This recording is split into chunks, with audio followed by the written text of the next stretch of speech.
ابتدى جو القصايد والحروف حين طلت من لها صف الصفوف. ابتدى جو القصايد والحروف حين طلت من لها صف الصفوف. من مهابتها لها يطيب الوقوف لأنها تشمخ على رؤوس المعان. أقبلت أم العريس ونورت أم تركيا الجماهير احضرت وبالفخر والعز والله صدرت وزينت بحضورها أحلى الليال. أم تركي تستحق من القصيد شي غير وشي خيالي وجديد لأن كل وصف بها نادر فريد كمل الله وصفها بخير الخصال. افرحي يا أم تركي غالية واسعدي جعل السعادة عالية واشمخي الطيبة والوافية لأجلك الليلة نقيم الكرنفال وافخري في محفل ابنك لك فخر. العريس محمد العالي القدر محمد اللي لك شموخ معتبر.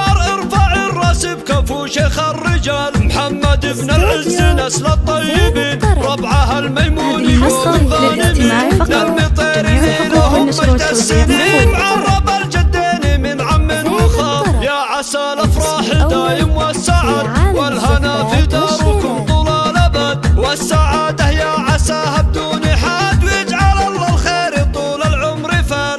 ابتدى جو القصايد والحروف حين طلت من لها صف الصفوف. من مهابتها لها يطيب الوقوف لأنها تشمخ على رؤوس المعان. أقبلت أم العريس ونورت أم تركيا الجماهير احضرت وبالفخر والعز والله صدرت وزينت بحضورها أحلى الليال. أم تركي تستحق من القصيد شي غير وشي خيالي وجديد لأن كل وصف بها نادر فريد كمل الله وصفها بخير الخصال. افرحي يا أم تركي الغالية واسعدي جعل السعادة عالية واشمخي الطيبة والوافية لأجلك الليلة نقيم الكرنفال وافخري في محفل ابنك لك فخر.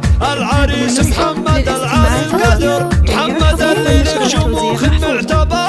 ارفع الراس بكفو شيخ الرجال محمد ابن العز نسل الطيبين ربعها الميمون يقوم الظالمين. نرمي طير لهم مجد السنين عرب الجدين من عم وخال. يا عسى الافراح دايم